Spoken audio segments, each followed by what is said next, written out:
Hello, good morning, and welcome to the AM Sports with me, Horeko Wampofo. Today, we're talking about just one thing, and that's Milovan Rajevac, and we'll be getting more details and more perspective into his appointment and his, relationship with Ghana. And we'll be hearing from Dr. Nyaho-Taamkloe, who's a board member of the Heart of Oak team. But before we go, just a quick update on the Black Stars.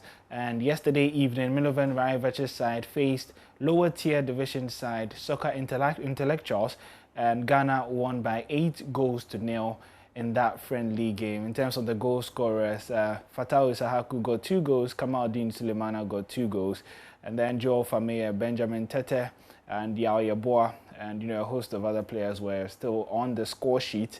And it was a pretty good run out for the Black Stars ahead of the match against Zimbabwe on Saturday. But the bad news from that game is that Jordan Ayew failed to score, and he missed the penalty, although he provided 2 assists playing as a winger. Now, speaking of the package that we have for you, Coach Milovan Rajevac is set to begin his second stint with the Black Stars on Saturday when Zimbabwe come visiting in the 2022 World Cup qualifier at the Cape Coast Stadium. Milo led the Black Stars to the 2010 AFCON final and the quarter-final of the World Cup later that year. Joy Sports, in an attempt to understand why the Serb is the most suited for the Black Stars job at this point in time, spoke to a man who was part of the recruitment process. Dr. Nyaho-Taamkloe was Ghana's ambassador to Serbia at the time of Milo's first stint and has been speaking to my colleague George Addo Jr. So, Doc, thank you very much for your time. Let us talk about the Black Stars. And we know that we have a new coach in Milovan Rajevac. The little checks that we have done shows that you were part of his first coming, including others at the time when you were doing some very good job for Ghana football. Can you just take us through that story again of how you met Milovan Rajevac? And then I think later on you tell us about what we should expect in his second coming. Okay.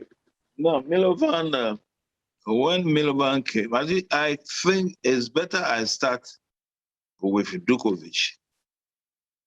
Then when I start with Dukovic, I think listeners will follow carefully how we got Milovan in. Now, when I took up the FA as a president from late Kofi, I think they have made arrangements for a coach from Portugal in the person of Barreto. So during a short stay at the FA, Barreto came in as a coach. And we started work with him. And we also had the opportunity to travel with him to Greece for the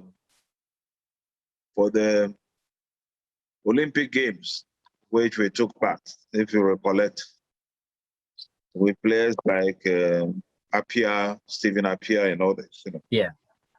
Now, we came back, and then we had one of the preparations for the World Cup matches at Baba Sports Stadium at Kumasi. And I remember we played then Cape Verde. But that was in Kumasi. But after our match with Cape Verde, which we won by 2-0, Barroso left unceremoniously. He never informed the FA. Nobody knew anything. The next day we knew was that he's left the country, and he was in Portugal. And that was a big, big blow to the FA. So we quickly had to look for a stopgap coach. And it fell on Sam Ade. I'm sure you might know Sam Ade. Ade, yes, Samade. One of our best coaches at that time. Yeah, Samade, yeah. Samade was then busy with his own club and told us he can handle only one match for us. Now, Samade took us to Kumasi once again to play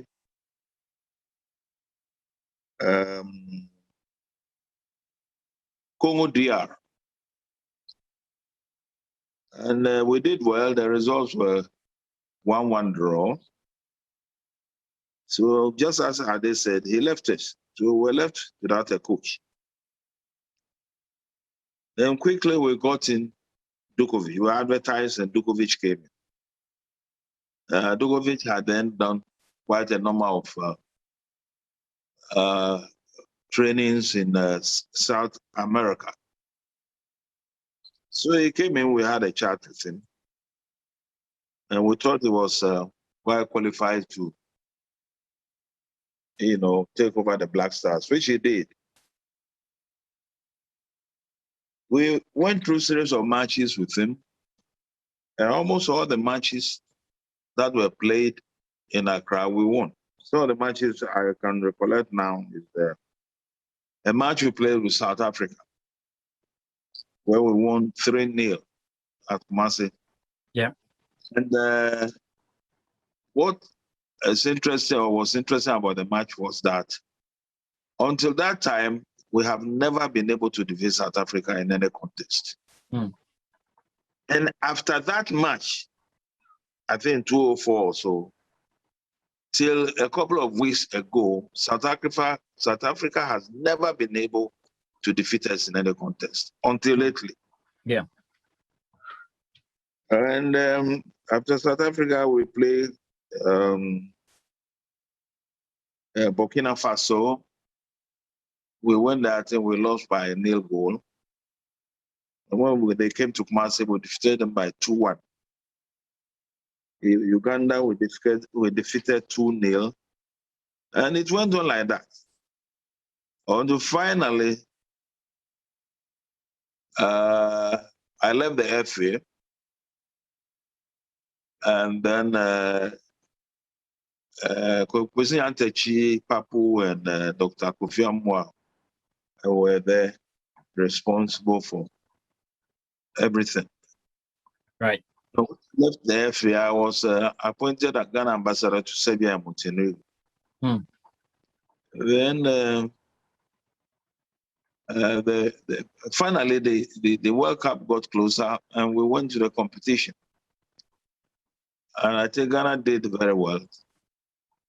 That was the World Cup that was played, I think, in Germany or so. Yes, in Germany, 2006. Yeah. We lost to Italy, we beat Czech Republic, we beat USA. We're knocked out by Brazil in the round of 16. Yeah, and I think it was one of these South American countries that, spoiled our party for us. Yes, Brazil. Brazil beat us then, 3-0. It wasn't Brazil. Was it Brazil? Yeah, it was Brazil in 2006. Brazil. Okay. They dealt with us. Yes. Yeah. So that particular exposure made Dukovic very, very popular. So, he had offers from quite a number of countries and he left. I remember I was interviewed by their own journalist, why should Dukovic, quit the job he was doing in Ghana? I said, well, I can't tell. At football these days, it's all connected with money. He might have had a bigger offer somewhere. So he left. So I was in office one day as an ambassador. Then I had a call from Kwesi Antechi and Fred Papu. And it was quite a straightforward thing that if I can help them to get another coach from Sebina. So I got in touch with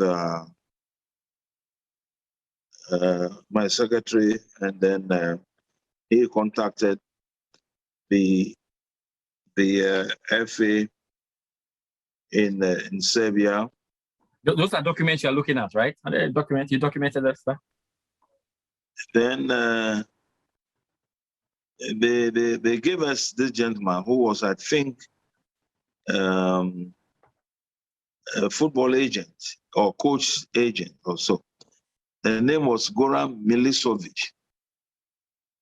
Now, Goran brought in 3 coaches for interview. And myself and my secretary, we had an interview with them. And we picked Milovan as the best amongst them, looking at his record at that time. Yeah. Now, it didn't end there. There was another interview that Milovan had to go through. That was in Amsterdam. And I think at that time, Fred and Kwesi were around. And also, just like the Belgrade interview, once again, 3 people appeared in Amsterdam. And the names were Volker Finca.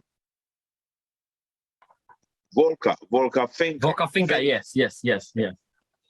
And Raf Zundik. Zundik, yes. Raf Zundik. I think they are both Germans. So. Yes. And surprisingly, the committee that went to interview them, picked once again Milovan. Yes. So, in short, this is how Milovan, he got into Ghana football from the beginning. So were you, Doc? Were you in touch with him somehow when he started working? Throughout going to the World Cup and everything. Were you in touch with him? Did you have any ideas on why he left and all of that? Did you? In touch with whom? In touch with Milovan Rajevac, or following him, or in any way? No. The one that I interviewed whilst I was FA was myself, Kofi Amoah, and Kwesi Antechi and Papu, was Dukovic. Okay. Milovan, I met Milovan in my office when I was an ambassador. When the request was made by the FA. That's right. The request was made by the FA that they want another Serbian coach. Okay. Yeah. I never had any contact with any of them with what do you call it? With Dukovic. After I engaged him as an FA boss, I left the FA, and that was that. Okay. Then later, the FA itself got in touch with me once again. I think after he's left them, after the World Cup. Okay.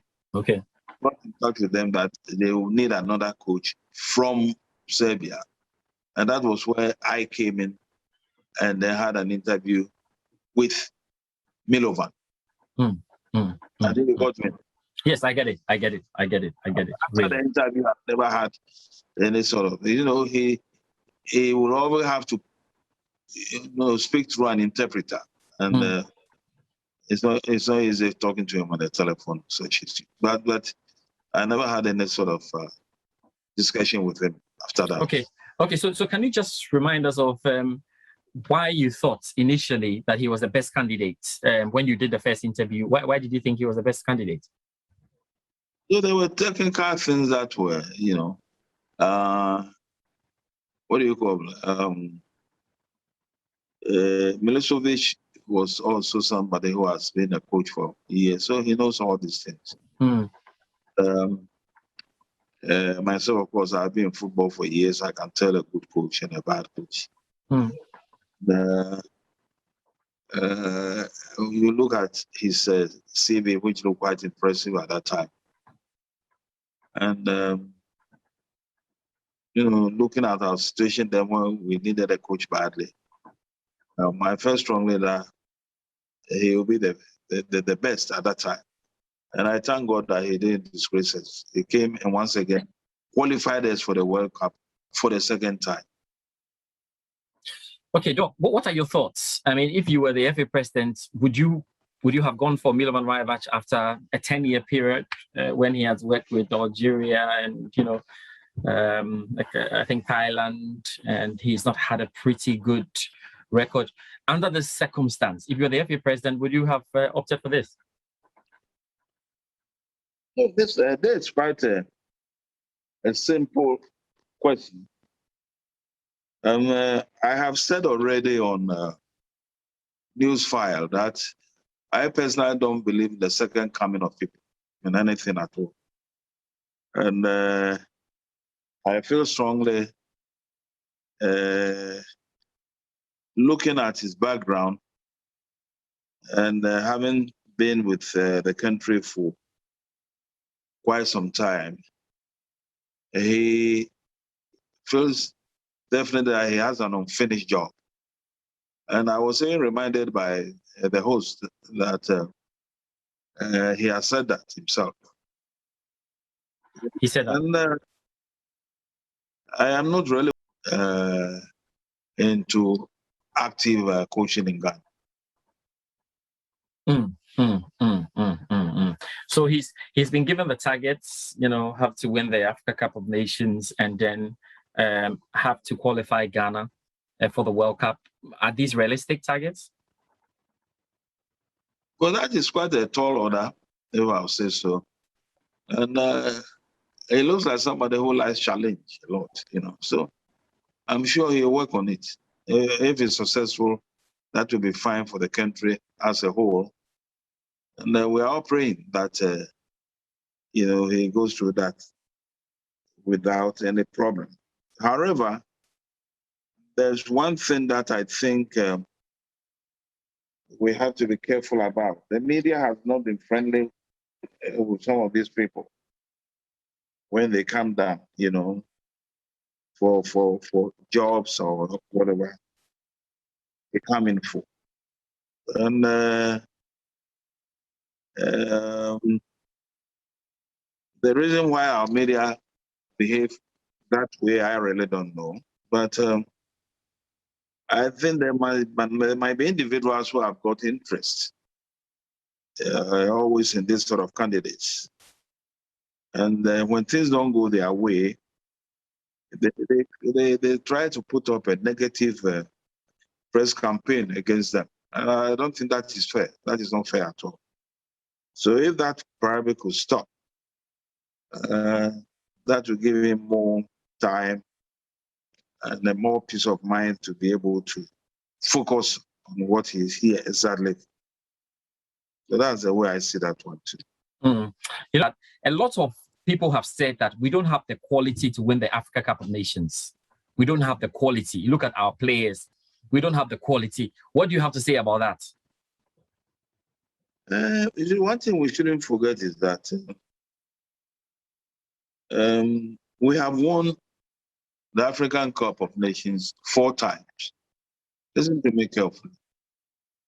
And all these periods, we won the cups under the leadership of Ghanaian coaches. You follow me? Let me mention a few of the Ghanaian coaches that my memory probably could come out with. Yes. CK Jamfe is one. Mm-hmm. Yeah. Ben Kofi, Osam Dodu, yeah. Jones Atukwefio, and some other. These are the people that I can probably talk about. Yeah. Now, you ask yourself a simple question. Why with Ghanaian coaches? And mostly all the footballers at that time were homegrown. Yeah. I think you follow me, yeah? These are not boys who are warming stools in Europe as footballers. These were all boys who were trained here and they played for the country. Mm. You follow me? To me, that is a very important point. Now, whether he had very good boys or already boys who have been prepared by somebody, that one, I think, is a secondary point. Because if you watch carefully, when he came, he tried to make some few changes. You follow me? He nearly benched Sebina. You follow me? Yes. He nearly. Yes. Indeed, he suspended Sule Muntari. Mm.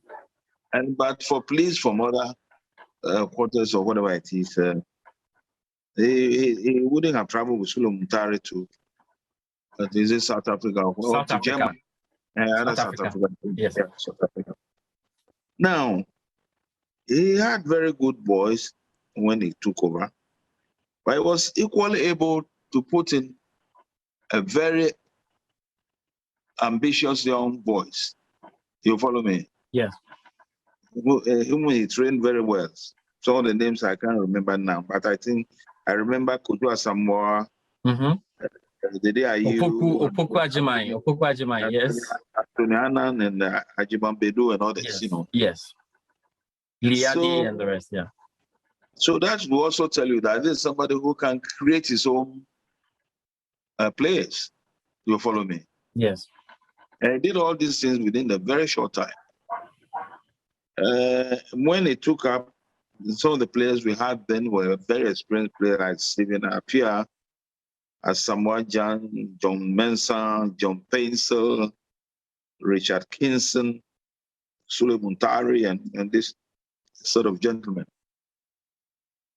But he didn't allow them to dictate to him. You see, that is the point, that's the problem we have with our local coaches. He didn't allow them to dictate to him. When he says, you are not playing, you are not playing. Nobody comes from outside to force him to include you in the team. But we have that happening now.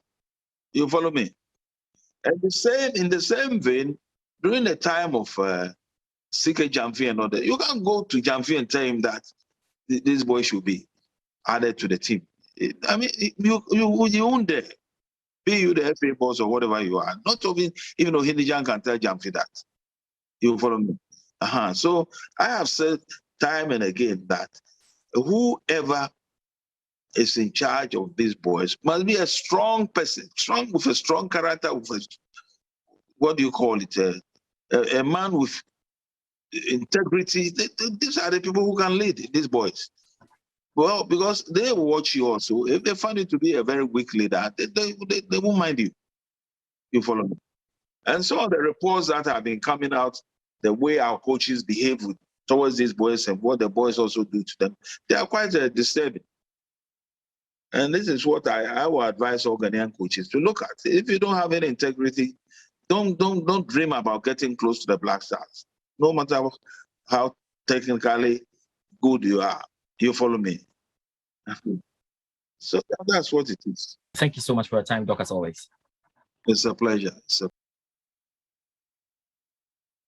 Well, there you have it, Dr. Nyaho-Taamkloe speaking about the steps that he had to take to bring Milovan Rajevac back. That's how we wrap up the sports here. Throughout the day, we'll be building up to that big one on Saturday between the Black Stars and Zimbabwe at Cape Coast. My name is Oreko Ampofo.